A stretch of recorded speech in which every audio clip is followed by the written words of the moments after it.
श्री कृष्ण गोविंद हरे मुरारी, हे नाथ नारायण वासुदेवा। राधे राधे, जय श्री कृष्णा। मैं अर्चना आज आपको माघ मास महात्म्य का 22वां अध्याय सुनाऊंगी। 21 अध्याय मैं पहले ही सुना चुकी हूँ। अगर आपने नहीं सुने हैं तो आप सुन लीजिए, मेरे चैनल पर अपलोड है। अगर मेरी सुनाई हुई कथा आपको अच्छी लगे तो लाइक कीजिए, मेरे चैनल को सब्सक्राइब कीजिए, बेल आइकन प्रेस कीजिए ताकि आने वाली नोटिफिकेशन आपको मिलती रहे। मैं रोज़ बताती हूँ, माघ मास के 28 अध्याय होते हैं, मैं रोज़ एक सुनाऊंगी। तो इस प्रकार आप 28 के 28 अध्याय सुनिएगा और पूरी सुनिएगा। कथा कोई भी हो, हमें पूरी सुननी चाहिए, इससे ही हमें पूर्ण फल मिलता है।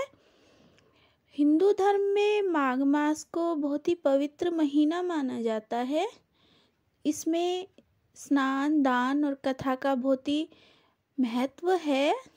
अगर हम किसी कारण से सूर्योदय से पहले स्नान नहीं कर सकते हैं तो कोई बात नहीं, हम कथा सुन सकते हैं और किसी भी समय सुन सकते हैं। दिन में जब भी आपको समय मिले आप तब सुन लीजिए। अगर समय के अभाव में हम सुबह नहीं सुन सकते हैं तो जिस समय भी आपको समय मिलता है आप तब सुन लीजिए, लेकिन सुन लीजिए, सुनने से हमें पुण्य मिलता है। तो हम आज 22वां अध्याय सुनाएंगे। इससे 22वां अध्याय शुरू करते हैं।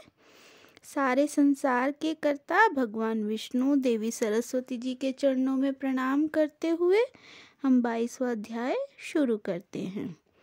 इतना कहकर भगवान अंतर्ध्यान हो गए और देवदूती भगवान के ध्यान में लीन हो गए।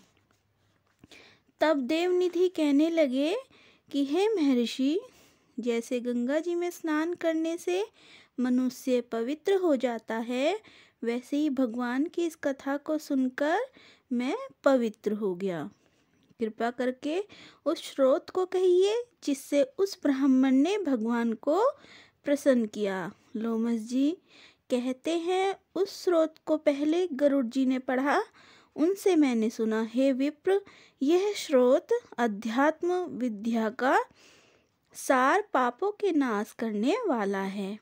वासुदेव सर्वव्यापी चक्रधारी सज्जनों के प्रिय जगत के स्वामी श्री कृष्ण को नमस्कार है।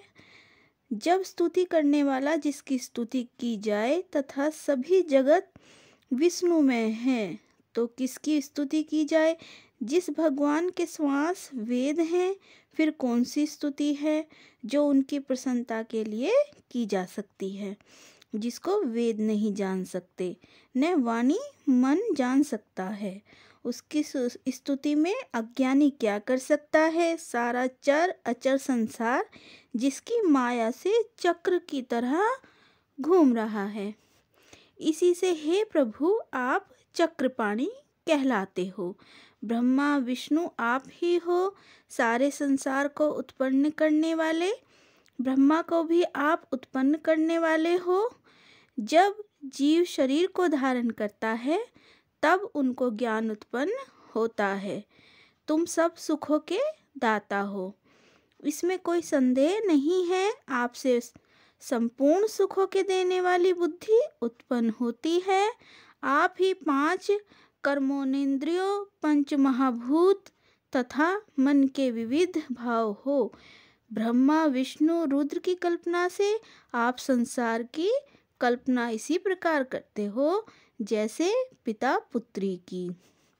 कवियों में आप जो रूप शोभा देता है, उन निर्गुण विष्णु भगवान को नमस्कार करता हूँ, जिसमें ज्ञान रखने से स्तुतियों में कहे हुए कर्मों को लोग करते हैं। उस पवित्र ब्रह्मा को मैं नमस्कार करता हूँ। मैं उस सतरूप हरि को, जिसको योगी लोग सब प्राणियों में आत्मरूप देखते हैं, उपासना करते हैं, जिसको अद्वैत कहते हुए गाते हैं और यज्ञ करते हैं, उस माधव भगवान को मैं नमस्कार करता हूँ। मनुष्य को माया तथा मोह रूपी वायु से सदा भभकने वाली ज्वाला आपके चरण कमल की छाया पहुँचने से नहीं जलाती, जिसके स्मरण मात्र से मोह, अज्ञान, रोग, दुख दूर हो जाते हैं। उस अनंत रूप को मैं नमस्कार करता हूँ, जिसके मिल जाने पर और किसी दूसरे की इच्छा नहीं रहती, जिसको जानकर अद्वैतवादी आत्मा को सम्मान देते हैं। यदि विष्णु शब्द का अर्थ और विषय का ज्ञान एक ही होता तो इस सत्य से, हे माधव, इस संसार की माया में फंसकर तेरे ही ध्यान में रहता। यदि वेदांत दर्शन में भगवान सारे संसार में व्याप्त है तो इसी सत्य से भगवान में मेरी निर्विघ्न भक्ति हो।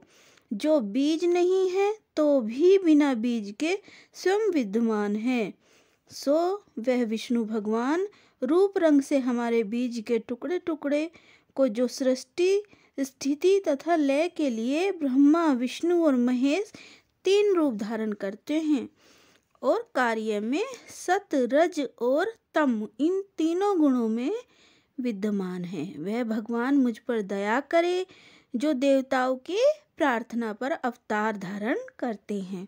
वह भगवान मुझ पर प्रसन्न हो जो प्राणियों के हृदय रूपी मंदिर में निर्मल देववास करते हैं। वह भगवान मुझ पर प्रसन्न हो जो अविद्या पूर्ण संसार का त्याग करता है। जगन में आप हो, आपका बनाया हुआ विश्व आनंद करता है, आपके त्याग पर अपवित्र हो जाता है, उसका साथ करने पर भी तुम बिना साथ के बने रहते हो। विकार रहित जिनकी पंचभूत योग से पैदा हुए चैतन्य मानते हुए उपासना करते हैं। जैन लोग आपको शरीर का परिणाम मानते हैं और सांख्यवादी तुम ही को प्रकृति से पुरुष मानकर ध्यान करते हैं। जन्म इत्यादि से रहित चैतन्य रूप सदा आनंद स्वरूप उपनिषद जिसकी महिमा गाते हैं। आकाश आदि पंच महाभूत, देह, मन, बुद्धि, इंद्रिया सब कुछ तुम ही हो, तुमसे अलग और कुछ भी नहीं। तुम ही सब प्राणियों को उत्पन्न करने वाले हो और मुझको शरण देने वाले हो। तुम ही अग्नि, रवि, इंद्र, होम, मंत्र, क्रिया सब फल ही हो। कर्म देने वाले वैकुंठ में तुम्हारे सिवाय कोई नहीं है। मैं तुम्हारी ही शरण में हूँ। सब प्राणियों के हेतु तथा उनको शरण देने वाले तुम ही हो। जैसे युवा पुरुष की युवती में और युवती की युवा में प्रीति होती है, वैसी मेरी प्रीति तुम में हो। जो पापी भी आपको प्रणाम करता है उसको यमदूत ऐसे नहीं देखते जैसे उल्लू सूर्य को। प्रत्येक पाप मनुष्य को उस समय तक ही दुख देते हैं जब तक आपके चरण कमलों का सहारा नहीं लेता।